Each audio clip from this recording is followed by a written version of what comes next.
Otro caso de presunto abuso sexual grupal. Esta vez en Cosquín.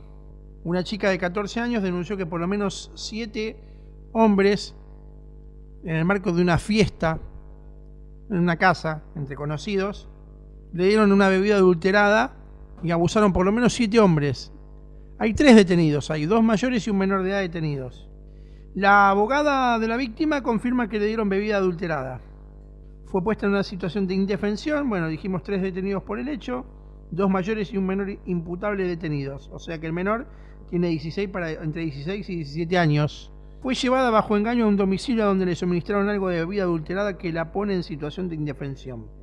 Es bastante compleja cuando se trata de los adolescentes porque no está instalado el sistema de salud infanto-juvenil, entonces se dificulta a dónde recurrir. De acuerdo con los datos preliminares, la chica concurrió acompañada por su madre a la sede judicial para formalizar la denuncia. Entre la noche del miércoles y la madrugada del pasado jueves participó de esta reunión con jóvenes en una vivienda del barrio San José Obrero en Cosquín. En ese lugar había tomado gaseosa. Tendrían alguna sustancia estupefaciente ya que quedó en estado de inconsciencia, una situación que fue aprovechada por un grupo de jóvenes para someterla sexualmente. Bueno, obviamente esta causa está en veremos, y para hablar de este tema tenemos a la abogada, que es un placer siempre tenerla con nosotros, a la abogada Silvina Fernández Rosarno de Mansueti. Doctora, ¿cómo le va? Buenas tardes, gracias por estos minutos en Tardes Policiales por XLFM Radio. ¿Cómo estás, Gastón? Buenas tardes. Bien, un placer, doctora, tenerla como siempre. Gracias. A ver, estamos hablando de un presunto abuso sexual, vamos a decir presunto por una cuestión coloquial, una chica de 14 años, y en este caso, digo, vamos a suponer que la defensa de alguno de los imputados, como muchas veces pasa en un caso de abuso sexual, que la defensa es, bueno, esto fue consensuado, no fue abuso, y en este caso, al tener 14 años la chica, no se puede esgrimir una defensa de ese tipo. Bueno, vamos a tocar temas delicados, Sí, pero siempre con respeto, pero hay cosas que vamos a tener que decirlas tal cual son. por supuesto, acá, doctora, usted es libre de decir lo que le parece. Aparte, usted es una persona con experiencia en el foro penal y ha visto de todo. Acá, políticamente correcto no somos, no nos vamos a subir al carro de no, bueno, no, doctora, ¿cómo va a decir eso? ¿O cómo puede decir eso? ¿O esto es machirulo, esto no es machirulo? No, no, acá Claro. hay libertad para hablar, así que usted siempre habla desde su experiencia, no es que viene a hablar, con todo respeto, no viene acá a divagar y a decir lo que se le ocurre. Usted habla desde la experiencia, Sí, claro. así que tiene la libertad absoluta para decir lo que le parece. Bien, bueno, por lo que yo estuve investigando, aparentemente sería un ataque en manada, en el cual, si bien hay 3 personas detenidas, 2 de las cuales son mayores de edad y uno es menor, el ataque habría sido entre 6 o 7 personas y con el suministro de alguna bebida que adormeció a la víctima y que eso propició el ataque sexual. Por lo tanto, acá tenemos, aparte del delito precedente que va a ser vamos a ver cómo se caratula si es un abuso sexual gravemente ultrajante o es un abuso con acceso carnal, que implica distintas penas, pero vamos a ir de a poco. Ya sea uno o el otro delito, siempre de lo que es el artículo 119, delitos contra la integridad sexual, vamos a tener el agravante de la participación de 2 o más personas y el suministro de el ensañamiento a la alevosía y el procedimiento insidioso, o sea, el suministrarle una bebida que tenga un contenido que a ella le genere el desvanecimiento.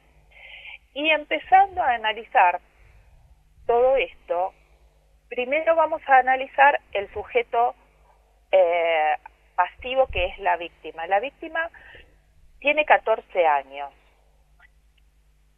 Acá estamos en un universo que no le comprende lo que es por la reforma de la ley 25087 del año 99, que establece la edad mínima de 13 años para dar el consentimiento. Pero esto está discutido, ¿sí? Porque acá cuando tenés delitos contra la libertad sexual, ¿cuál es el bien jurídico protegido? Porque siempre estamos protegiendo bienes jurídicos en nuestro Código Penal. Se protege la libertad sexual, para que todos podamos tener el ejercicio de una libertad sexual consentida, lo que quiere decir que uno diga que sí a al esa acto. actividad, claro. ¿Y cómo uno puede dar el consentimiento? Pensemos cómo no lo puede dar. Primero, si está dormida. Claro. Segundo, si está narcótica.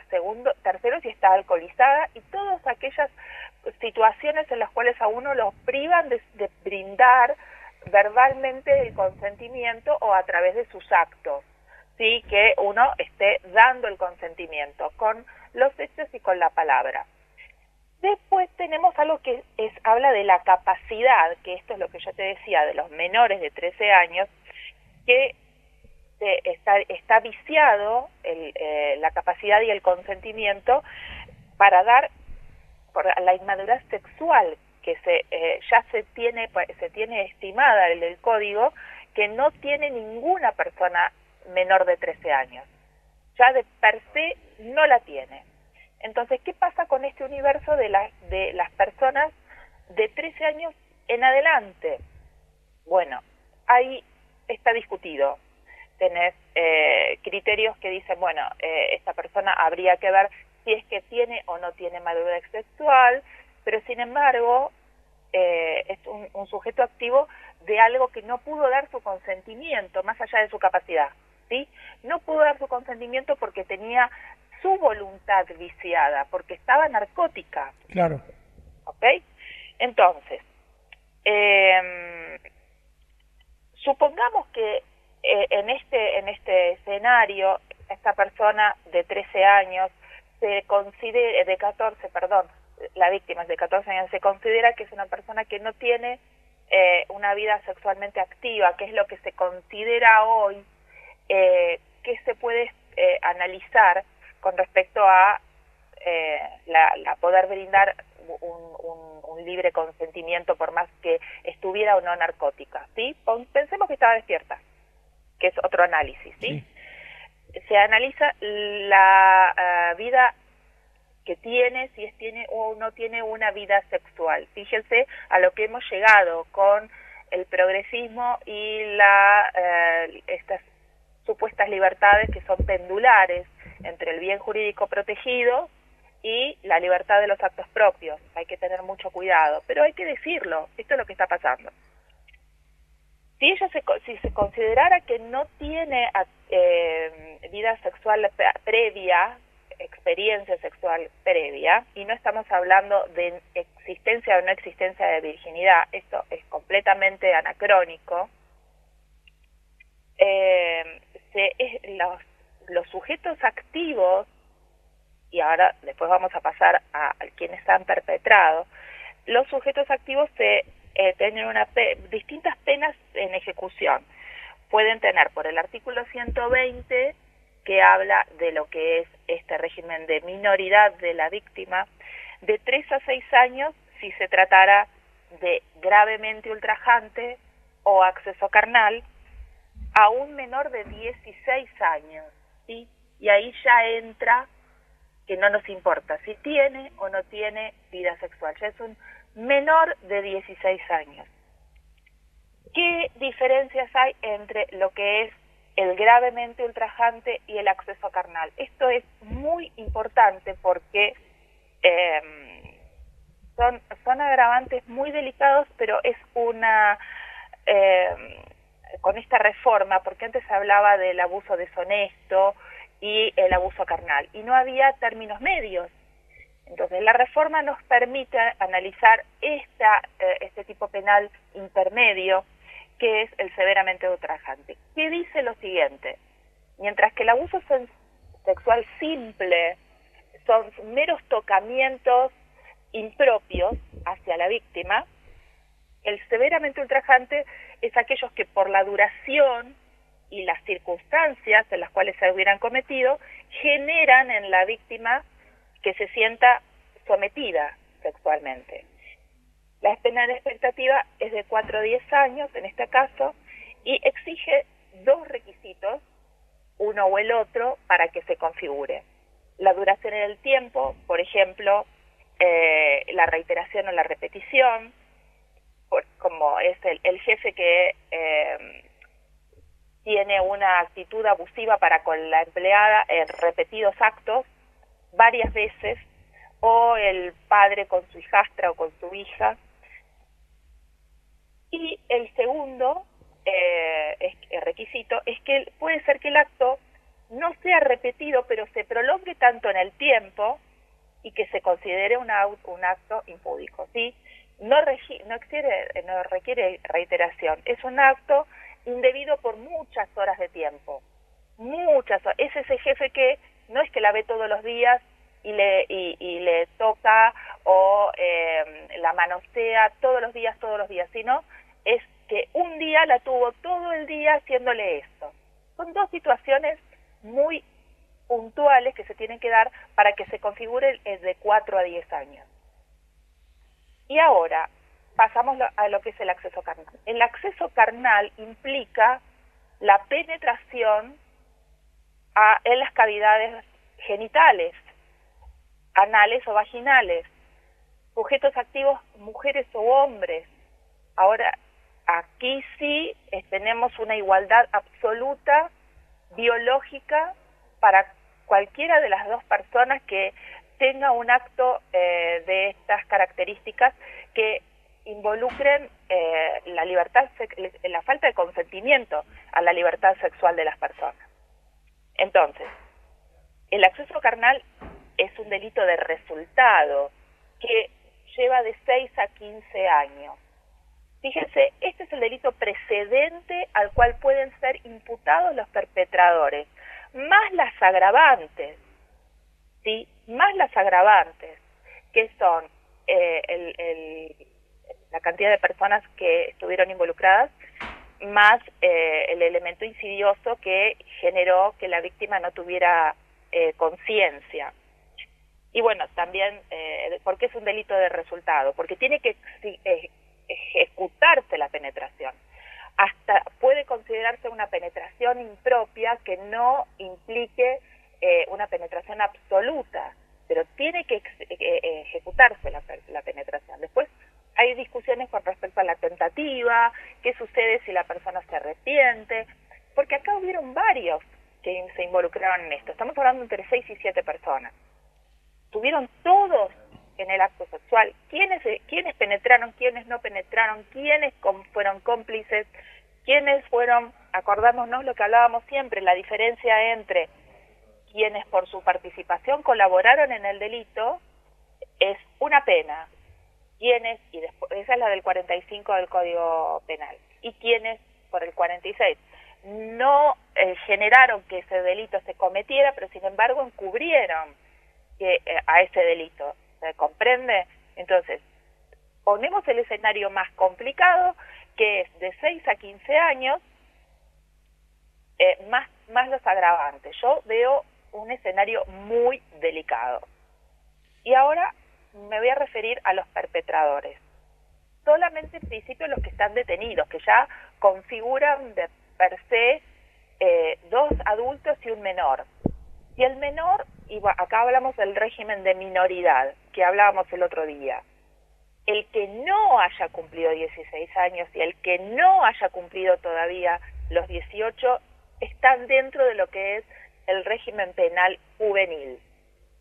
Que eso no implica que queden fuera de la investigación penal preparatoria, del análisis de la acción penal del fiscal y del Estado, y que bueno, en el caso de considerarse que han sido culpables en cualquiera de los roles comisivos, irían o a lo que es los reformatorios o los sistemas penitenciarios juveniles hasta que cumplan la mayoría de edad, y luego serían trasladados a las unidades penitenciarias de adultos. Y aquí también se configura lo que podría también calificarse como una asociación ilícita, porque esto es Claro. cuando está cometido por esta cantidad de personas. Sí, perdón. No, es muy interesante lo que viene planteando. Y en todos los escenarios que usted me dio, todos los escenarios que analizó, que fueron todos detallados, en ninguno, está bien, lo dice el Código Penal, yo no me la agarro con usted, en ninguno hay una condena coherente a un delito como este.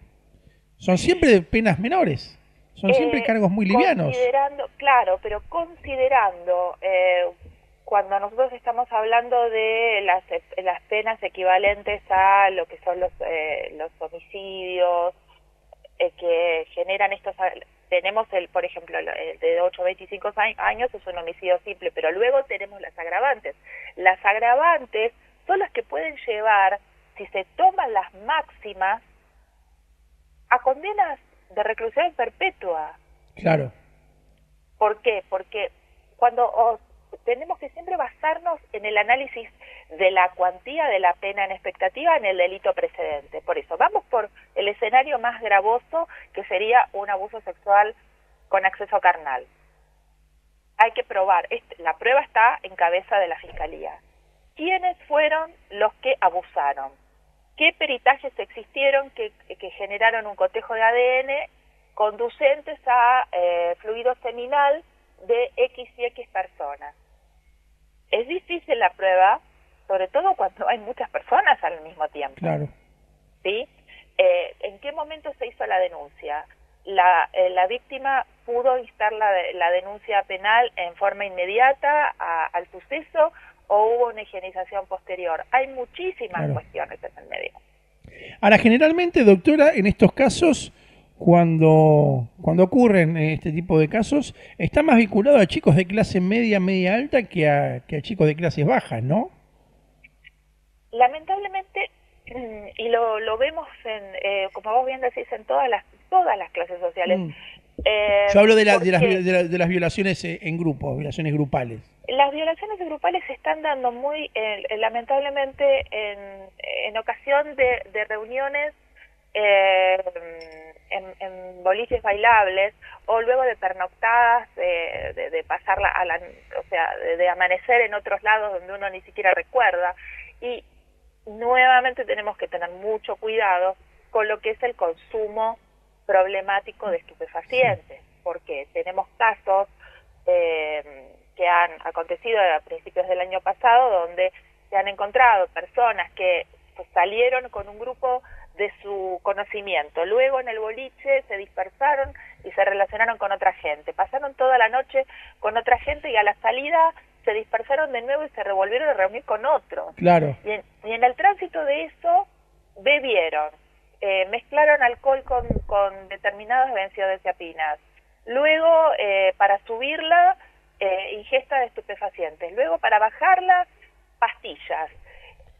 Decime qué nivel de conciencia puede llegar a tener esa gente de decir, no, yo con esta persona, ¿cómo me voy a meter en un auto si no la conozco? Claro.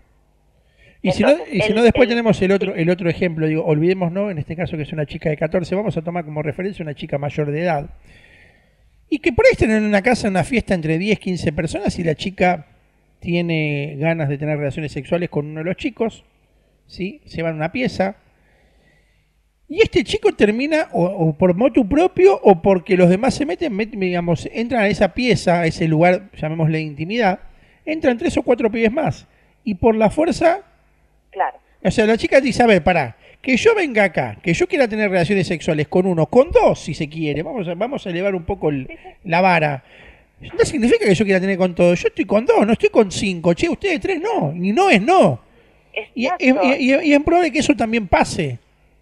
Exacto, lamentablemente tenemos muy poca educación con respecto a los límites de una chica y de un chico, de una mujer o de un hombre que dice, pero quiero de esta manera y hasta acá.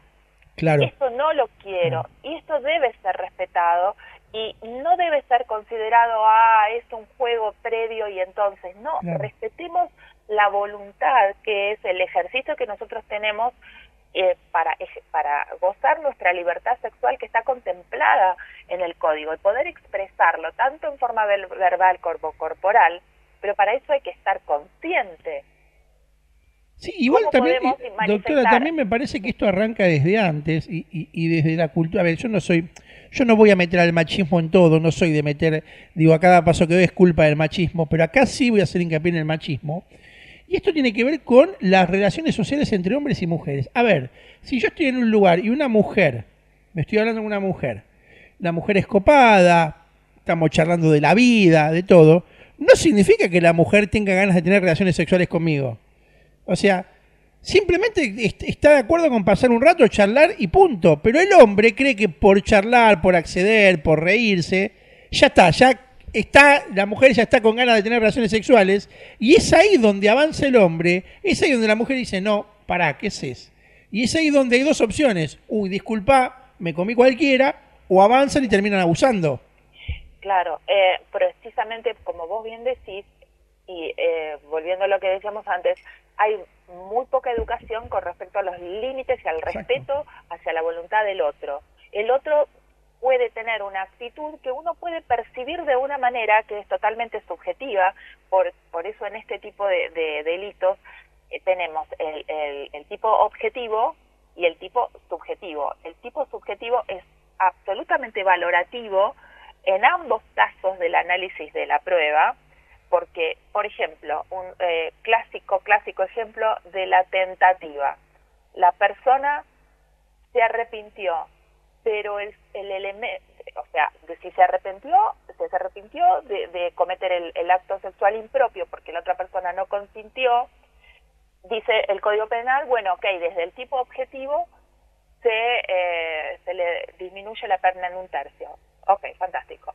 Pero el tipo subjetivo, que tiene que ver con la expectativa del bien jurídico que estaba a punto de ser desprotegida, porque tuvo la intención y luego ¿entendés?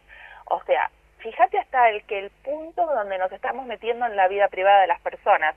¿Por qué dejamos que el Estado se meta en la vida privada de las personas? Porque las personas no somos educadas, no sabemos, no tenemos inteligencia emocional para aceptar la negativa del otro y no tomarlo como que me está rechazando. Esto es psicología. Yo tengo como vos bien decís, me conozco con alguien en un determinado lugar, tomamos algo y estoy teniendo una actitud cordial con alguien y quizás pueda ser malinterpretada. Y si el otro se siente rechazado, ¿qué tiene que hacer? Tiene que aceptarlo. No tiene que actuar sin pensar, porque nadie se levanta a la mañana pensando que va a ser un criminal. Claro. Y abalanzarse sobre la persona. Y nuevamente, ¿por qué pasan estas cosas? Suponete que son personas honorables de bien, llamémoslo de alguna manera, pero están estimuladas por narcóticos o por alcohol. Claro. El tiempo de afectación del libre albedrío para tomar decisiones se reduce a 3 segundos. ¿Cómo vos vas a evitar, si no tenés bien puestos tus valores y tus principios, de respetar al otro, estando narcotizado o alcoholizado, muchísimo menos? Claro, totalmente. Y igual, doctora, me parece que en este caso, por más allá de las cuestiones, al tener la víctima 14 años, los mayores, si se llega a corroborar que participaron del abuso sexual, de la violación, van a estar muy complicados, y me parece que cualquier mecanismo de defensa que pueda esgrimir el abogado no les va a alcanzar. A ver, vamos a analizarlo desde los dos puntos de vista. Sí. Desde el punto de vista de la víctima es deleznable lo vivido. Tengamos en cuenta también lo siguiente. La víctima es un sujeto del proceso que tiene un rol importante que no tiene mucha antigüedad en nuestra legislación. Replica legislaciones del exterior en economías y en ciudades con mucha más educación y antigüedad nuestra, legislativa y de conducta y judicial. Entonces no se entiende bien cuáles son los derechos y obligaciones de las víctimas. Las víctimas declaran con obligación de decir verdad, a diferencia de los imputados que pueden mentir en el momento de su indagatoria. Entonces, cuando uno está haciendo una denuncia de este caso o del que fuera, tiene que ser muy prudente porque está también comprometiendo bienes jurídicos que están protegidos. No se puede denunciar a cualquiera de cualquier cosa. Por más que la niña tenga 14 años, a esa niña la ha dejado un padre ir a este tipo de reuniones y también es responsable por los actos propios de una persona que no puede, que jurídicamente es una menor de edad.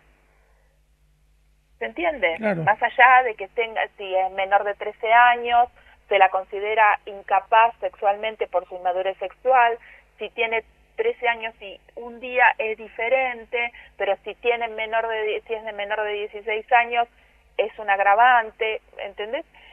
Alguien la dejó ir a ese lugar, ok. Y ahora yo me paro del otro lado, de los imputados. Perdón, antes de pararme de los imputados quiero decirte lo siguiente. ¿Quién nos asegura que la señorita, lamentablemente esta o cualquiera, por otros casos que me tocó vivir, no haya consentido determinado tipo de actos y al tomar determinada conciencia, más allá que es inimputable por ser menor de 16 años, Claro. haya dicho esto nunca pasó, esto no es, yo nunca consentí esto? Cuidado, que todo está sujeto a prueba, ¿sí? Y ahora me paro del otro lado de los imputados. Los imputados, el fiscal va a tener que probar la comisión del delito a través de, como dijimos antes, los cotejos de ADN que hayan tomado los líquidos seminales que efectivamente hayan o de prendas o del interior de sus cavidades, si es que efectivamente se ha podido obtener esas pruebas. Los reactivos para el ADN están en falta, está muy difícil conseguirlos. No se puede solamente tomar como testimonio de la víctima la única prueba, porque directamente, si bien ya no se usa más la prueba tasada, que digan, no, esta es la prueba más importante y las otras, como no se pueden conseguir, se consideran que son imposibles de lograr y tomo solo una testimonial de la víctima, se tiene que considerar lo que es la sana crítica judicial, que para eso existen los jueces. No somos todos jueces porque algunos somos abogados. El juez está en otro nivel de experiencia, tiene que analizar esto dentro de lo que es un criterio lógico de sana crítica. ¿Vale el testimonio de la víctima? Por supuesto. ¿Lo consideramos válido? Sí, pero cuidado porque está dentro de lo que es la penalidad de la falsa denuncia y el falso testimonio y se puede complicar muchísimo. Como decimos una cosa, decimos la otra. Derechos y obligaciones para las dos partes.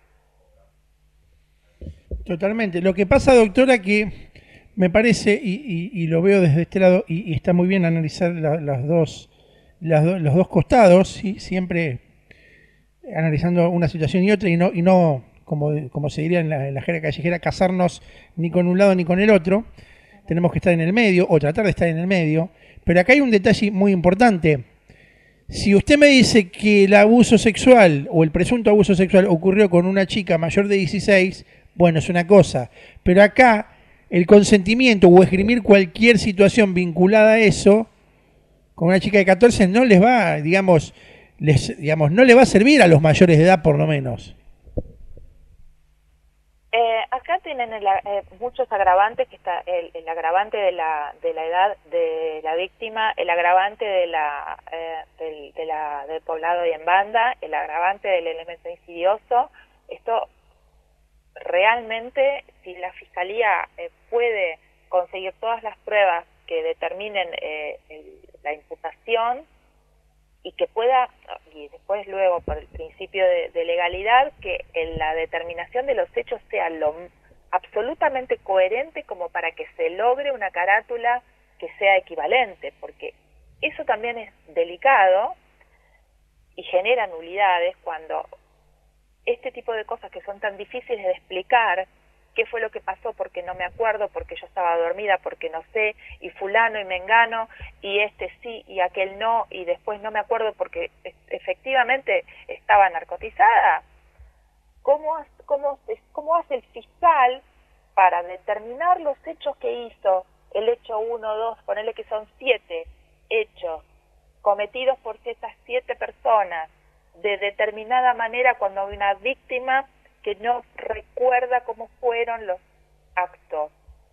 El principio de legalidad es delicado, son garantías constitucionales que, si sos abogado de los imputados, son una de las importantes causas de las nulidades. Que después se logren o no, es otra cosa. Pero que se interponen, se interponen. Claro, totalmente. Lo cambio de escenario, doctora, ¿qué novedades hay, si es que hay alguna, con respecto al caso de su cliente, de su defendido, de Joel, con respecto a lo que es el femicidio de Sí. Susana Cáceres? Bueno, lo que tenemos con respecto a Joel es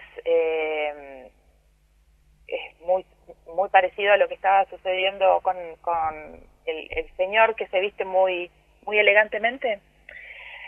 Con respecto al traslado, logramos evitar el traslado reiterado, porque si bien se había interpuesto un habeas corpus, porque hay un recurso de apelación de la prisión preventiva que está sustanciándose en Mercedes, que aún no se sustanció, mientras eso esté en suspenso no pueden innovar de acuerdo a ese recurso que está pendiente de resolución. Y sin embargo, si bien el juzgado ya había, por nuestro habeas corpus, había informado a la DDI que no podían innovar, a cada rato están llegando cupos para alojamiento en lugares sumamente alejados de la familia, y si bien existe el habeas corpus, parece que uno tiene que estar todos los días fijándose que no exista ningún descuido de la bonaerense, del servicio penitenciario, que no archiva las cosas y que nuevamente habilita cupos. Eso por un lado. Luego estamos esperando para que le hagan el cotejo de ADN de una vez, y volvemos al problema de los reactivos, y que bueno, uno ya a esta altura necesita soluciones, y al haber interpuesto un primer habeas corpus que está vigente, estamos por interponer un nuevo habeas corpus para la inmediata liberación, encontrándose un recurso vigente. O sea, fíjate cómo se entorpecen los procesos penales cuando no se toman las decisiones rápidamente. Ok, ¿qué estamos pidiendo? Hace prácticamente 30 días que la Cámara de Apelaciones, ni siquiera estamos hablando de casación, estamos hablando de apelaciones, la Sala X de la Cámara de Apelaciones resuelva ratificar o revocar la prisión preventiva, ratificar o revocar el traslado, ratificar o revocar todo lo que nosotros dijimos que está pendiente, dentro de ello el cotejo de ADN. Elegante tuvo más suerte, doctora, me parece, ¿no? No importa que se la revoca, que se la, digamos, en algunos casos le ratificaron algunos fallos y en otros se lo revocaron. Pero Elegante fue mucho más rápido que cualquier hijo de vecino. Fue mucho más rápido la sustanciación, porque es un caso con un nivel de exposición muy alto. Fíjate que hasta lo han trasladado a un lugar de lejanía para que no existieran peligros procesales afuera de su casa. Pero acá todo está llevando mucho más tiempo, y sin embargo, bueno, tampoco uno se puede poner de punta con la Cámara de Apelaciones. Hay cuestiones de estrategia que hay que tener prudencia. Una cosa es lo que dicen los libros y otra cosa es la realidad, ¿sí? Hay que tener prudencia. Doctora Silvina Fernández Rosano de Mansuetti, como siempre, muchísimas gracias por estos minutos en Tardes Policiales en XLFM Radio. Ha sido, como siempre, clara y muy contundente a la hora de analizar este tipo de cuestiones, siempre analizándola con el lado A y con el lado B, ¿sí? Le agradezco mucho estos minutos. Gracias por convocarme. Un fuerte abrazo.